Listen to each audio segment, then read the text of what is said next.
Movie में हम Jessica को देखते हैं, जो कि एक मशहूर ऑथर है और बच्चों के लिए किताबें लिखती है। वो एक नई बुक पर काम कर रही है और अपने हस्बैंड मैक्स के साथ उसके अपार्टमेंट में रहती है। मैक्स की अपनी पिछली शादी से 2 बेटियां हैं, टेलर और एलिस। दरअसल मैक्स की पहली बीवी की दिमागी हालत ठीक नहीं है। उसकी हालत इतनी खराब हो गई थी कि एक दिन उसने एलिस का हाथ ही जला दिया था। उसके बाद से ही वो मेंटल असाइलम में भर्ती है। उसके जाने के बाद जेसिका मैक्स की जिंदगी में आई और अब वो सब अपनी नई जिंदगी में एडजस्ट करने की कोशिश कर रहे हैं। एलिस के साथ जेसिका का रिश्ता फिर भी ठीक है, पर टेलर का रवैया जेसिका को लेकर बहुत रूखा है और उसे बिल्कुल पसंद नहीं कि कोई उसकी माँ की जगह ले। मूवी के पहले सीन में जेसिका एक बुरा सपना देखती है, जिसमें एक आदमी स्पाइडर में तब्दील हो जाता है। वो उसकी जान लेने की कोशिश कर रहा है और जेसिका अगले ही पल घबराकर उठ जाती है। ये स्पाइडर दरअसल उसी की बुक का एक कैरेक्टर है। उसे ये बुरा सपना अक्सर आता रहता है। मैक्स जेसिका को सलाह देता है कि उन्हें उसके फादर के घर अभी शिफ्ट हो जाना चाहिए, क्योंकि इस अपार्टमेंट में उसकी पहली बीवी की यादें हैं, जो शायद जेसिका को स्ट्रेस में डाल रही हैं। ऊपर से टेलर का रूड बिहेवियर। अगर वो लोग नई जगह जाएंगे तो सभी के लिए अच्छा रहेगा। पर जेसिका कहती है कि वहाँ का पूरा रेनोवेशन अभी बाकी है, नया पेंट भी नहीं हुआ है। मैक्स कहता है कि हम वो सब कुछ वक्त बाद वहाँ रहते हुए भी करवा सकते हैं। जेसिका राजी हो जाती है और पूरी फैमिली उस घर पहुँचती है जहाँ उसका बचपन बीता था। जेसिका नोटिस करती है कि वहाँ की दीवारों पर उसने बचपन में बहुत सारी पेंटिंग की थी, जो अब बहुत हद तक फेड हो गई है। अगले दिन जेसिका और एलिस हाइड एंड सीक खेल रहे होते हैं, तो एलिस बेसमेंट में चली जाती है, जहाँ उसे एक पुराना टेडी बेयर मिलता है। वो उसे उठाकर ले आती है और जब जेसिका उसके बारे में पूछती है तो वो कहती है कि बेयर ने उसे अपना नाम चॉन्सी बताया है। जेसिका को लगता है कि एलिस को उस खिलौने में कोई इमेजिनरी फ्रेंड मिल गया है। वो इस बारे में मैक्स को भी बताती है, तो वो कहता है कि इस उम्र में हर बच्चे का कोई इमेजिनरी फ्रेंड तो होता ही है, मेरा भी था।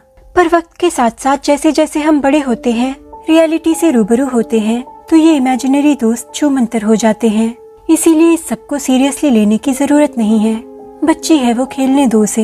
अब तो एलिस का पूरा दिन चॉन्सी के साथ ही बीतता है। एक दिन मैक्स को अपने काम के सिलसिले में कुछ दिनों के लिए बाहर जाना पड़ता है, तो अब जेसिका को अकेले ही दोनों बेटियों का ध्यान रखना है और उसे लगता है कि इस मौके पर वो भी खुद को एक अच्छी माँ साबित कर सकती है। वो सभी मैक्स को सी ऑफ करते हैं। तभी घर के बाहर एक बुजुर्ग औरत जेसिका को मिलती है। वो उसे अपना नाम ग्लोरिया बताती है और कहती है कि वो उसकी नेबर है और जब वो छोटी थी तब वो उसकी बेबी सिटिंग किया करती थी। वो जेसिका से कहती है कि वो उसकी किताबों की फैन है। वो बचपन से ही बहुत क्रिएटिव थी और उसकी इमेजिनेशन कमाल की थी और वो तरह तरह की ड्राइंग्स बनाया करती थी। जेसिका कहती है कि उसे उस वक्त की कोई बात याद नहीं है, पर उसकी छोटी बेटी एलिस उसी की तरह बहुत क्रिएटिव है और उसने एक इमेजिनरी दोस्त भी बना लिया है। वो ग्लोरिया की फैमिली के बारे में पूछती है, तो ग्लोरिया कहती है कि वो अकेले रहती है और जेसिका के फादर भी उसके अपनी नानी के पास चले जाने के बाद अकेले ही रहते थे, पर आजकल बीमार होने की वजह से वो हॉस्पिटलाइज्ड हैं। वो जेसिका को हॉस्पिटल का पता बताती है, तो अगले दिन जेसिका उनसे मिलने जाती है और यहाँ हमें पता चलता है कि उसके फादर वही आदमी हैं जिन्हें उसने मूवी के पहले सीन में स्पाइडर में तब्दील होते देखा था। उसके फादर अपनी आंखें खो चुके हैं और उनकी दिमागी हालत भी ठीक नहीं है। वो उनसे बात करने की कोशिश करती है, तो वो अचानक उसका हाथ पकड़कर चिल्लाने लगते हैं, किसी भी से बात करना बंद करो, तुम हमेशा उसी से बात करती रहती हो। जेसिका को समझ नहीं आता कि ये सीबी कौन है। तभी वहाँ नर्स आकर जेसिका के फादर को संभालने लगता है और जेसिका घर आ जाती है। अगले दिन जेसिका को एलिस के रूम में एक स्कैवेंजर हंट लिस्ट दिखती है, जो एलिस के इमेजिनरी दोस्त ने उसे कंप्लीट करने को कही है। उसमें बहुत सारे टास्क हैं, जिसमें से एक टास्क है खुद को हर्ट करना। जेसिका उस लिस्ट को देखकर घबरा जाती है। इसी बीच हम उसके पीछे एक साए को भी देखते हैं, जो उसे ही देख रहा है। उधर एलिस अपने हाथ को नुकीली कील से घायल करने वाली होती है, पर तभी जेसिका आकर उसे बचा लेती है और उसे कोई ज्यादा सीरियस चोट नहीं लगती। अब जेसिका को रियलाइज होता है कि एलिस के साथ सब कुछ ठीक नहीं है और उसे मदद की जरूरत है, तो वो अगले दिन एक चाइल्ड थेरेपिस्ट को बुलाती है। एलिस अपने थेरेपी सेशन में चॉन्सी को भी लाती है। थेरेपिस्ट उस सेशन को रिकॉर्ड करने लगती है। जल्द ही उसे पता चलता है कि एलिस खुद ही अपनी आवाज को बदलकर चॉन्सी की तरफ से उससे बातचीत करती है। चॉन्सी एलिस से कहता है कि मेरे अलावा कोई तुमसे प्यार नहीं करता, तुम्हारी माँ तुम्हें छोड़कर चली गई और जेसिका जिसे तुम अपना समझ रही हो वो भी तुम्हें छोड़कर चली जाएगी। सिर्फ मैं तुम्हारी केयर करता हूँ, इसीलिए जो मैं कहता हूँ बस वही करो। एलिस रोते रोते थेरेपिस्ट की ओर मुड़ती है, तो वो हैरान रह जाती है क्योंकि एलिस तो होंठ भी नहीं हिला रही, तो चॉन्सी की आवाज कहाँ से आ रही है। थेरेपिस्ट वो सेशन वहीं बंद करके जेसिका के पास आती है और एलिस रोते हुए अपने रूम में चली जाती है। जेसिका टेलर को उसके पास जाकर उसे संभालने को कहती है। थेरेपिस्ट जेसिका से पूछती है कि कहीं एलिस ने वेंट्रिलोकिज्म तो नहीं सीखा, जिसमें इंसान ऐसे आवाज निकालता है कि लगता है कि उसका सोर्स कोई और है। जेसिका कहती है कि ऐसा तो कुछ नहीं है। अब थेरेपिस्ट सोच में पड़ जाती है। वो कहती है कि ऐसा सेम एक और केस उसने अपनी जिंदगी में देखा है, जो कि 10 साल पुराना केस है, जिसमें एक बच्चा था जो एलिस की ही उम्र का था। उसका भी एक इमेजिनरी दोस्त था जिससे वो बातें किया करता था। कुछ दिनों बाद वो बच्चा गायब हो गया और फिर कभी नहीं मिला। थेरेपिस्ट जेसिका को उस बच्चे का वीडियो दिखाती है। उस वीडियो में वो बच्चा नेवर एवर नाम की जगह का जिक्र करता है। जेसिका को ये वर्ड कुछ सुना हुआ सा लगता है। थेरेपिस्ट कहती है कि उसने और भी मिसिंग बच्चों के केसेस को स्टडी किया है, जो अपने अकेलेपन को दूर करने के लिए इमेजिनरी दोस्त बना लेते हैं। फिर वो अपनी फैमिली से दूर हो जाते हैं और घर छोड़ देते हैं। जेसिका बेसमेंट में जाकर एक बॉक्स उठाकर लाती है, जिसमें उसका वो सब सामान है जब वो 5 साल की थी। उसमें उसे खुद की बनाई एक ड्राइंग मिलती है, जिसमें एक दरवाजा था और उस पर नेवर एवर लिखा हुआ था। अब जेसिका पूछती है कि क्या जो बच्चे डिसअपियर हुए उन सबकी इमेजिनरी दोस्त थे, तो थेरेपिस्ट कहती है कि हाँ। जेसिका कहती है कि फिर हमें उस टेडी बेयर को डिस्ट्रॉय करना होगा। अब थेरेपिस्ट हैरान होकर कहती है कि कौन सा टेडी बेयर। जेसिका कहती है कि वही जो एलिस अपने सेशन में लेकर बैठी थी। अब थेरेपिस्ट उसे अपने सेशन की रिकॉर्डिंग दिखाती है, तो जेसिका ये देखकर शॉक रह जाती है कि एलिस के साथ कोई टेडी बेयर नहीं है। वो अपने फोन में एलिस के दूसरे वीडियोस चेक करती है, तो उसमें भी वो टेडी बेयर नहीं होता। तभी टेलर एलिस को उसके रूम में सुलाकर उनके पास आती है। जेसिका टेलर से पूछती है कि उसने एलिस के टेडी बेयर चॉन्सी को देखा है ना, तो टेलर कहती है कि नहीं, तो वो तो इमेजिनरी है ना, इमेजिनरी दोस्त दिखाई थोड़े ही देते हैं। अब जेसिका और ज्यादा शॉक हो जाती है। इसका मतलब कि चॉन्सी सिर्फ एलिस और जेसिका को नजर आता है। अब एलिस अपनी एक पुरानी ड्राइंग बुक निकालती है और वो नोटिस करती है कि हर ड्राइंग में उसने उस टेडी बेयर को ड्रॉ किया हुआ है। जेसिका और टेलर एलिस के रूम में जाते हैं, पर वो वहाँ नहीं होती। वो तो बेसमेंट में है चॉन्सी के साथ। उसने वहाँ की दीवार पर एक दरवाजा पेंट किया है और चॉन्सी के कहे मुताबिक वो एक रिचुअल कर रही है, क्योंकि चॉन्सी ने उससे कहा है कि अगर वो ऐसा नहीं करेगी तो वो उसे छोड़कर चला जाएगा और वो अकेली रह जाएगी हमेशा हमेशा के लिए। चॉन्सी उसे खुद से रिलेटेड कुछ चीजें जलाने को कहता है, जैसे उसकी माँ की फोटो और उसके बालों के टुकड़े। पर जब माचिस जलाने की बारी आती है तो एलिस मना कर देती है, क्योंकि अपना हाथ जलने की वजह से उसे आग से बहुत डर लगता है। तभी उसके पीछे एक बड़ा सा डरावना हाथ अपीयर होता है और सीन यहीं कट हो जाता है। उधर जेसिका को लगता है कि एलिस बेसमेंट में होगी। वो और टेलर भागकर वहाँ आते हैं, पर एलिस वहाँ नहीं है, वो गायब हो चुकी है। वहाँ जेसिका को दीवार पर नेवर एवर वाला दरवाजा पेंट किया हुआ दिखता है, पर उसके पार जाना मुमकिन नहीं है, क्योंकि वो बस एक ड्राइंग है। अब जेसिका और टेलर हर जगह एलिस को ढूंढने लगती हैं। इस बीच टेलर जेसिका को ही एलिस के गुमशुदा होने का जिम्मेदार ठहराने लगती है। जेसिका को बहुत हर्ट होता है उसकी बात से। वो तय कर लेती है कि किसी भी कीमत पर एलिस को ढूंढ कर रहेगी। वो वापस अपने घर के अंदर जाकर दीवार पर अपनी पुरानी ड्राइंग्स को हाईलाइट करके उन्हें डिकोड करने लगती है। दूसरी ओर टेलर जब घर के बाहर एलिस को तलाश रही होती है तो उसे ग्लोरिया मिलती है। वो टेलर को बताती है कि चॉन्सी जेसिका के भी बचपन का इमेजिनरी दोस्त था। जेसिका के चले जाने के बाद उसने इस सब पे काफी रिसर्च की। ये इमेजिनरी फ्रेंड्स ऐसी एंटिटीज होते हैं जो बच्चों से खुद को बांध लेते हैं और जब उन्हें छोड़ दिया जाए तो भयानक रूप ले लेते हैं। जेसिका के चॉन्सी को छोड़ देने के बाद चॉन्सी ऐसी स्पिरिट बन गया जिसे अब बदला चाहिए, और बच्चों की इमेजिनरी पावर्स पर फीड करने से ही ऐसी एंटिटीज को और ताकत मिलती है। और क्योंकि जेसिका ने चॉन्सी को छोड़ दिया, इसीलिए अब वो एलिस के पीछे है, ताकि वो उसकी इमेजिनरी पावर्स से अपनी भूख शांत कर सके और जेसिका से खुद को अबैंडन करने के लिए उससे बदला ले सके। वो ये सब बातें आकर जेसिका को भी बताते हैं। ग्लोरिया कहती है कि ये इमेजिनरी फ्रेंड्स बच्चों को अपने मुताबिक चीजें करने के लिए मजबूर कर देते हैं और उन्हें एक सीक्रेट जगह ले जाते हैं। वो एलिस को वहीं ले गया होगा। जेसिका कहती है कि उसी जगह का नाम नेवर एवर है और वो बचपन में चॉन्सी को सीबी बुलाती थी। उसी का जिक्र उसके फादर ने उससे हॉस्पिटल में किया था, क्योंकि अपनी दीवार की ड्राइंग्स पर उसे सीबी लिखा मिला है। उसी दीवार पर एक स्कैवेंजर्स लिस्ट भी मिली है जो बिल्कुल एलिस की लिस्ट जैसी है।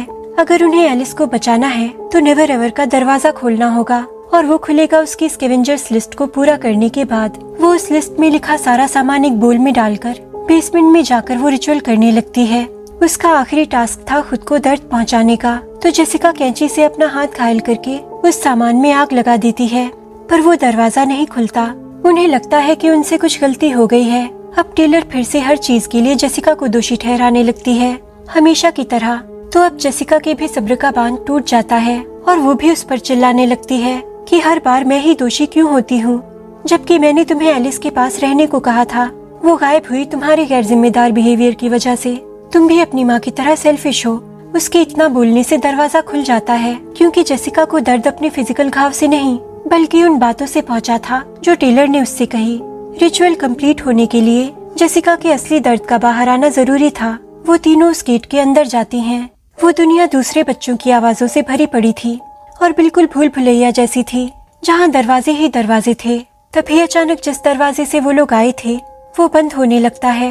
तो जेसिका और टेलर उसमें वो कैंची फंसा देती हैं, जिससे जेसिका ने खुद को चोट पहुंचाई थी ताकि वो दरवाजा बंद ना हो, वरना वो बाहर नहीं निकल पाएंगी। इधर ग्लोरिया इस दुनिया में आकर बहुत खुश है। जो बातें वो लोगों से आज तक कहती आई वो सब सच हैं। वो कहती है कि ये लोग हमारी इमेजिनेशन को यूज करके हमें कुछ भी बना सकते हैं। तभी जेसिका को सामने की दीवार पर एक पोस्टर दिखता है जिसमें वही ड्राइंग बनी है जो वो अपनी बुक के लिए बनाती है, यानी उसकी कहानी के किरदार। वो उस पोस्टर को हटाती है तो वहाँ एक विंडो होती है जिसके उस पार उसे अपने घर का बेसमेंट दिखता है। वो देखती है कि जब वो 5 साल की थी तब वो उसी दरवाजे से इस दुनिया में आई थी। तो उसके फादर भी उसे लाने के लिए इसी दुनिया में आए थे, लेकिन इससे पहले कि वो दरवाजा बंद कर पाते उस एंटिटी ने उन्हें पकड़ लिया और उनकी आंखों में देखा। उसमें उन्हें बहुत से बच्चों की इमेजिनेशन की दुनिया दिखाई दी जिसकी स्ट्रेंथ और एनर्जी वो सह नहीं पाए, और उनकी आंखों की रोशनी चली गई और वो अपना मेंटल बैलेंस भी खो बैठे, और इसी वजह से वो आज तक हॉस्पिटलाइज्ड हैं। अब जेसिका को एहसास होता है कि उसके फादर ने उसे बचाने के लिए कितनी बड़ी कुर्बानी दी। वो तो आज तक उन्हें दोषी मानती रही क्योंकि उसे लगा था कि वो उससे प्यार नहीं करते, इसीलिए उन्होंने उसे अपनी नानी के पास भेज दिया था। वो रोने लगती है। तभी अचानक ग्लोरिया उस दरवाजे से कैंची हटा देती है जिससे वो लोग अंदर आए थे, और वो दरवाजा बंद हो जाता है। जेसिका और टेलर को समझ नहीं आता कि उसने ऐसा क्यों किया। वो कहती है कि मैं नहीं चाहती कि कोई यहाँ से बाहर जाए। हम लोग यहाँ अपनी इमेजिनेशंस के साथ हमेशा हमेशा के लिए खुश रह सकते हैं।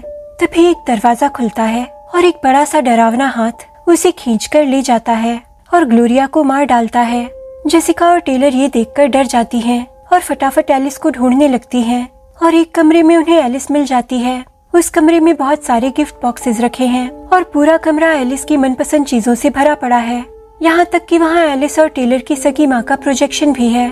जेसिका कहती है कि इस जगह पर इमेजिनेशन बहुत पावरफुल है और हम जो चाहें वो बना सकते हैं। अब जेसिका उस कमरे का सामान तोड़कर वहाँ की दीवार पर चिपकाने लगती है ताकि वापस असली दुनिया में पहुँचने के लिए दरवाजा बना सके। तभी एलिस की माँ एक बड़े से इविल टेडी बेयर में बदल जाती है। वो जेसिका की ओर बढ़ती है, लेकिन जेसिका, एलिस और टेलर वापस अपने घर के बेसमेंट में पहुँचने में कामयाब हो जाते हैं। सीन शिफ्ट होता है और हम जेसिका को उसकी पूरी फैमिली के साथ देखते हैं। सब अच्छा है और वो बहुत खुश है, पर अचानक जब वो देखती है कि एलिस के हाथ पर बर्न का निशान नहीं है तो समझ जाती है कि वो अभी भी नेवर एवर वाली दुनिया में ही है। चॉन्सी ने एलिस को बस एक बेट की तरह इस्तेमाल किया था जेसिका को वापस इस दुनिया में लाने के लिए। वहाँ पर मैक्स, एलिस और टेलर की आंखें बदल जाती हैं और वो इमेजिनरी बीइंग के रूप में उसके सामने होते हैं। वो कहते हैं कि अगर वो इस दुनिया में रहने के लिए राजी हो जाती है तो वो उसकी फैमिली को कुछ नहीं करेंगे। अपनी फैमिली की सेफ्टी के लिए जेसिका वहीं रुकने को राजी हो जाती है। उसके पास और कोई चारा भी तो नहीं है, पर तभी टेलर वहाँ एक हॉकी स्टिक लेकर आती है और उन इमेजिनरी बीइंग्स पर हमला करती है और जेसिका को वहाँ से लेकर भागने लगती है। वो देखती है कि वो एंटिटी एक बड़े से स्पाइडर के फॉर्म में, यानी कि जैसा स्पाइडर जेसिका अपनी बुक के लिए बनाती है और जैसा उसने अपने सपने में देखा था, उसके पीछे आने लगता है। वो दोनों उससे बचते हुए वापस बेसमेंट में आ जाती हैं, पर इससे पहले कि वो दरवाजा बंद कर पाए वो एंटिटी जेसिका को पकड़ लेती है और जेसिका की आंखों में देखती है। ऐसा लगता है कि वो भी अपने फादर की तरह अपनी आंखें खो देगी, पर जेसिका की इमेजिनेशन अपने फादर के मुकाबले बहुत स्ट्रॉन्ग है। इसी सब में वहाँ पेट्रोल का एक कैनिस्टर गिर जाता है और पेट्रोल जमीन पर फैलने लगता है। तभी एलिस उस पेट्रोल में आग लगा देती है। उसे यूं तो आग से डर लगता है, पर आज उसे जेसिका को बचाना है, इसीलिए उसने अपने डर का सामना करने के लिए हिम्मत जुटा ली। वो आग एंटिटी तक पहुंच जाती है और उसे जलाने लगती है। जेसिका, टेलर और एलिस पीछे हट जाती हैं। उनके पूरे घर में आग फैल जाती है और वो नेवर एवर वाला दरवाजा भी जल जाता है। जेसिका, टेलर और एलिस सही सलामत घर के बाहर आ जाती हैं। इस हादसे ने उन तीनों को बहुत करीब ला दिया है और टेलर के दिल में भी अब जेसिका के लिए इज्जत और प्यार है। अब क्योंकि उनका घर जल चुका है तो वो एक होटल में रूम बुक करने जाती हैं। वहाँ वो देखती हैं कि एक बच्चे के पास बिल्कुल चॉन्सी जैसा टेडी बेयर है। इस बार टेलर को भी वो दिखाई दे रहा है। वो बच्चा अपनी माँ से कह रहा है कि उसका इमेजिनरी फ्रेंड रियल है। वो तीनों घबराकर उस होटल से निकल जाती हैं, कोई दूसरा होटल बुक करने, और मूवी यहीं खत्म हो जाती है। इसका मतलब है कि चॉन्सी की जैसी इमेजिनरी एंटिटीज सब जगह फैली हुई हैं। एलिस और जेसिका जैसे बच्चे तो अपने पेरेंट्स के एफर्ट्स की वजह से बच गए, पर क्या बाकी बच्चे बच पाएंगे? कह पाना मुश्किल है। अगर आपको ये वीडियो पसंद आया हो तो please like, comment, share and subscribe, और मैं आपसे मिलूंगी अगले वीडियो में। Thank you for watching.